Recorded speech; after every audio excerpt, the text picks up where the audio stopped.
All right, so in this video, I just want to share kind of my main critique and explanation of the mechanics behind really extreme social and political views.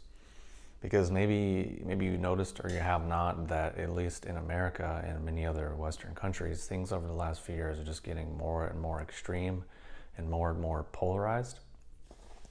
And in my opinion, most of those polarities are functionally identical, meaning they're using the same mechanics, they're just filling in the blanks depending on their preference. So for example, if I were to have a negative experience with a small subset or a small selection of a group, and then I were to then assume that the entirety of that group is going to be the exact same as my experience with that small set of it, that same mechanic can be applied across the board through a lot of different isms. So for example, as let's say, a lot more people are doing the whole like men's rights, men's going their own way, red pill kind of thing. But a lot of what that is hurt, is meaning someone had a a guy had a negative experience with a female or a few different females, so then they're assuming that, oh, all of them must be like this because of this experience. And then on the flip side, I've met so many so many people, women over the years, and seen so much more of it on social media. They might have a negative experience with men that resulted in hurt or pain or something uncomfortable and unpleasant, and then assuming that, oh, that small experience now applies to that entire group, and is now prejudging that entire group based on that experience and treating them differently, i.e. discriminated against them based on that experience. And that the mechanics are the same, generally speaking. Obviously there's exceptions, and obviously there's legitimate examples when people legitimately experience abuse or neglect or genuinely terrible things. Obviously that's the case. But the funny thing is I've met probably 8 or 10 different people, men and women, who've had fairly legitimate experiences, and none of them actually developed the hatred or ism towards the group, whereas the probably 50 or 100 people that I met that do have that kind of carried hurt and hatred actually didn't necessarily experience anything fairly legitimate on the same level, so that could just be anecdotal. But anyways, getting to the point is, aside from the functional sort of identical mechanics of it, is the real issue is that basically people get in this position where they already have a preloaded explanation for any emotion or any situation that is experienced as negative, which is cognitively very easy and very efficient, because I don't have to think anymore, I don't have to analyze anymore, I don't have to treat people as individuals. I can prejudge them based on a group identity and my experience with a small subset of that group identity. And then now I don't have to think anymore. I have to analyze. I don't have to actually listen. Like if I meet the person, I actually have to listen to what they have to say, or see that they might have a nuanced experience, they might have a unique experience, or they might be, I don't know, a human, because I already have this preloaded explanation that's usually has so much emotional glue wound up in it that it's pretty far divorced from logic and reason and rationale, and mostly just purely emotionally driven. And again, this goes for really any side of the political spectrum and any kind of extremism you can talk about. But the other thing that it really allows this to work, aside from just the cognitive efficiency that it has, is just basically the sense of identity and empowerment that individual gets from being a victim, which we might think that doesn't make sense because, oh, well, that looks like a negative experience, a negative self-image, a negative label. Why would someone want to actively do that? It's like, well, I think if you say that, you probably don't understand people to understand that, like, we do generally a lot of things that objectively don't make sense or are the opposite of what you would intuitively think or assume. But generally, if you're getting a sense of identity, that's actually a positive thing, whether that identity is positive or negative, which is something I've said for a long time, which is like, sometimes, being sick or ill can be a positive thing for people, because now they know who they are, they have an identity, they have a script, they have a routine, they know where they fit in the hierarchy, they know where they fit in with people. Maybe they get sympathy or empathy or attention from people, which are again all positive things. So this thing which on the surface appears negative is actually serving a lot of really positive aims.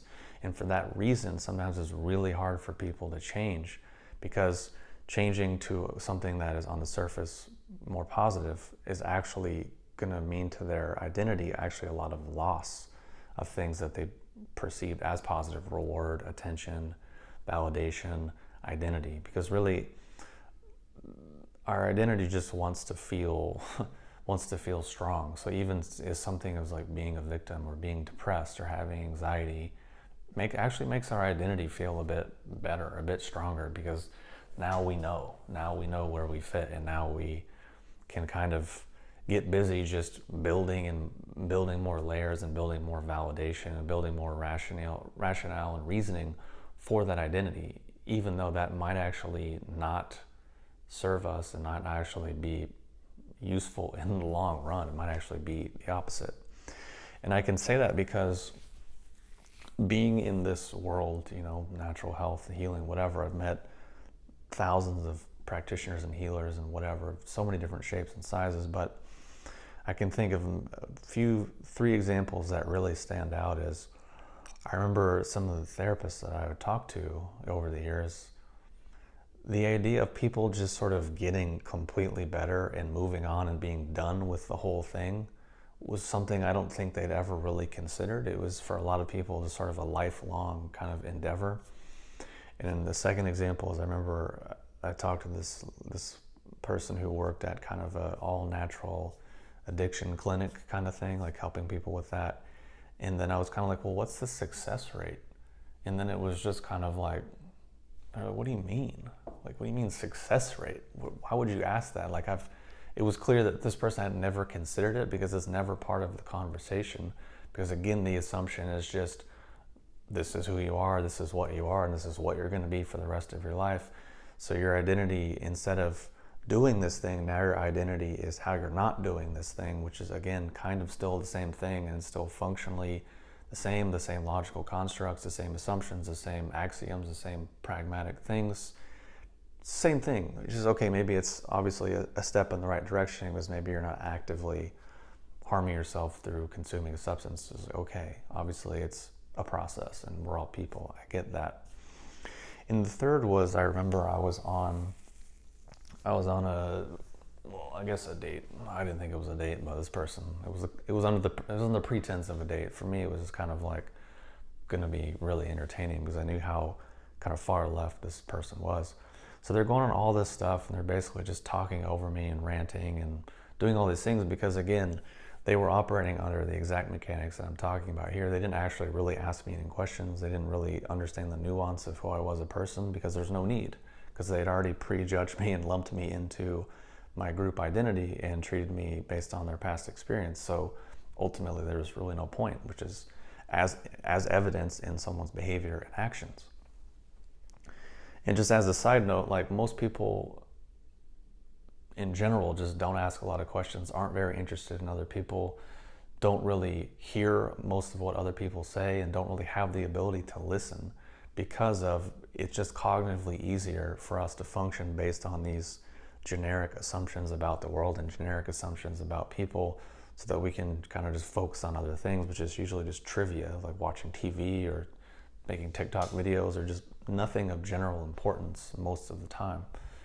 So anyways, this person on the date was saying all this stuff and lecturing and ranting and talking about all this stuff, right? And talking about social issues and political stuff. And then I was just kind of like, I'm on board, I hear you, there's obviously, problems in the world and inequities and whatever, like, yeah, things need to improve, but how will you know when you've accomplished your task, so you can go about not having to operate in the extreme way that they were describing? And it was just like, it was like I just punched this person in the face, because they were like completely taken aback and shocked and paused and just sat there for a while, and like steam almost came out of their eyes, because they'd never actually reduced all of their emotional idealizations and all of their hurt, basically, and anger. They never actually reduced it and put it in anything practical or realistic or functional, which is kind of the point in the meat of the video, is that I understand why this is the tendency and why it's trendy and why it's popular, and hopefully you have a little bit more of an idea now based on kind of some of the mechanics I've described. But the real issue is that operating in this way makes it extremely unlikely that a person would ever arrive at the actual practical causative factors of a situation. And then if you can't arrive at the causative factors, you're going to be even less likely to arrive at a practical solution, which means the whole process is inherently self-defeating, because you're setting out to say you're going to make some change or right some wrong or do something, but you're not actually going to identify the actual causative factor, so then you can't actually identify an actual solution. So what we end up with is emotionally driven, empty slogans. I mean, that's just politics in America, basically. So that's why people say things like "eat the rich," take down the patriarchy, occupy Wall Street, kind of stuff like that. Because like, okay, it sounds cool, but in general, it doesn't really mean anything, because it's so poorly defined. Because it's like, okay, eat the rich. Or like, hey, well, how are you defining rich? I mean, what's your income bracket threshold? Is it eat everyone over $400,000? I mean, is this based on some like long-standing cannibalism sort of preference or fetish that's going on? Like people that make over $250,000 taste better than people that don't make under whatever? Or is it, $1 million, $1 billion? Like what criteria are we eating the rich? Because probably the people that are saying that would be considered rich to a lot of other people. Like, I can think of people that I know that have said such idiotic things, and I'm like, well, I can think of at least 8 who all came from rich families, who, they traveled the world, their parents paid for schools, they had cars, like their parents took care of them, paid for everything. And they say ridiculous things like that. I'm like, well, wait, you're technically rich. Or maybe if some of them were more middle class, I'm like, well, compared to the people on the street, the homeless people, like, you're really rich. So should they eat you? Or is it only under these specific circumstances that you define, which again, all makes no sense, because it's never been talked about. It's just, again, an empty slogan to express hurt and anger, because it's not you're not dealing with a logical, rational individual, you're dealing with pure emotion and, illogical kind of thinking. Same thing with the patriarchy. It's like, okay, well, what does that even mean? Because I mean, if someone said like, take down non-government organizations like the World Economic Forum or Bilderberg Group or the Council on Foreign Relations, I'm like, okay, because that to me would actually be what someone was referring to, because we're talking about a small fraction of a fraction of predominantly white males that are hoarding a huge amount of wealth and power and control and influence. But the thing is like, I can think of a lot of people who would assume that because like I'm a white guy, that I'm at fault or I'm to blame because of the behavior or actions of these people. When it's like, I mean, I wish, kind of, yeah. I mean, I wish I had like hundreds of billions of dollars and I was a member of these non-government, international agencies that decide foreign policy and decide social issues and all these things. Like, I wish I was on those boards. It'd be kind of cool, probably. But the thing is like, I've never met a single person who has these like kind of far whatever ideas that is really even aware of these kind of organizations and the people that are doing it. Like, for example, great examples, people were previously super upset about Elon Musk buying Twitter, right? Which it's like, okay, whatever, I don't give a shit either way. I think Twitter is awful. But then Bill Gates is buying up I mean, he's the biggest owner of farmland in America. Plus, he has massive stakes in fake meat processing, a ton, like 1,100 different food-related patents, plus $600 million invested in a specific grocery delivery company. So it's like, to me, that's a little bit more concerning, because there's one individual that's connected to larger non-government entities and media outlets and so many things, that's able to push out a clear agenda and enact societal change that probably won't be that great for us, but will be great for them.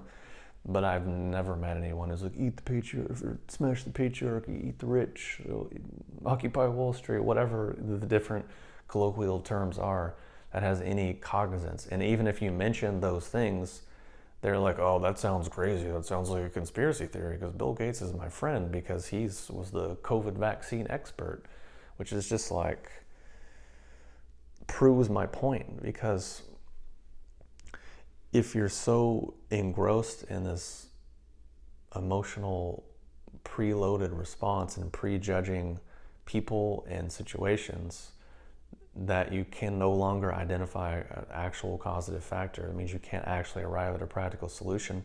What that means is you can't actually identify authentic information if it's presented to you. Meaning, they say these slogans, and then when presented with the actual face who's doing the actual things that they're actually allegedly against, it's like, oh, that's insane, that's crazy, that's like a conspiracy, or oh, you sound like a right-wing whatever. And it's just like, oh God, this is really where people are at now. And the flip side is true as well, because I can go and talk to people that are on the far right side of the spectrum and say things from over here, and they say the same ridiculous things. And it's just basically, the point is things aren't looking too great in terms of probably the outcomes of these movements, let's say. But anyways, hopefully some of those mechanics make sense. It's something that I think all of us are prone to, because certain natural tendencies of our brain, which is just to kind of want to do the easiest, most efficient thing, which is just move through the world based on these really generic assumptions. Because the thing is, like, as another example, the reason why life was so much richer when we were kids, and why for a lot of adults, most people, life is pretty dull and predictable now, is exactly what I'm describing here. Instead of actually living life and experiencing things, we've already just categorized and put everything into boxes, and judging every experience and feeling and event based on all those previous feelings and events and boxes. So we're not actually experiencing things as they are anymore. So life is dull, people are depressed, people are anxious, people have to do drugs, people have to do all these stimulants, people have to be hyped up, people have to just be constantly stimulated all the time, because life is kind of dull because of this exact example of what I'm talking about here. This is just one application of kind of the same idea. So it's something we all are fairly prone to, because it's just something inherent in our brain. And then the other thing is the identity and sense of false empowerment that can come from really buying into those kinds of things, because, you know, all the identity stuff that I talked about, but then also if you're getting a community sense of connection from it, which if you can go on HBO or Netflix and watch any of the cult documentaries, everyone's always like, well, how come they couldn't leave, or how come they couldn't see it, or how come they knew things were so bad but they still couldn't leave, or how come they were getting abused by this person but they didn't realize that, you know, the person was a phony or full of shit. The reason why is a lot to do with what I'm talking about in this video, because of the effects it has on people's cognition, and most importantly, the effects it has on their sense of identity, and just exactly how powerful that is within all of us, and how threatening and how uncomfortable and unpleasant the actual experience of a loss of identity, or just the perceived sense of a loss of identity. So hopefully some of this has made sense. It's something that seems quite obvious and common sense to me, because I've just kind of my thing is, I always try to listen to what people actually mean by the words that they say, and not just assume that they use those words. So based on my past experience, their words must mean what I assume that it means because of my own experience. I kind of just try to listen and hear what people are saying, and then why they're saying it, and how they arrived at that, and then what that is doing for them, and then how that is affecting their identity, what they're getting from it, how that's affecting their relationships. To me, that's kind of how I always look at, or have looked at things for quite a while within myself, of course, within just analysis and reflection, but then of course in relationships and societally as well, whenever I happen to bump up against it. So anyways, I haven't made any one of these videos in probably like 4 years at this point or something. So hopefully this makes sense, and thanks for watching if you made it this far, and I'll talk to you soon.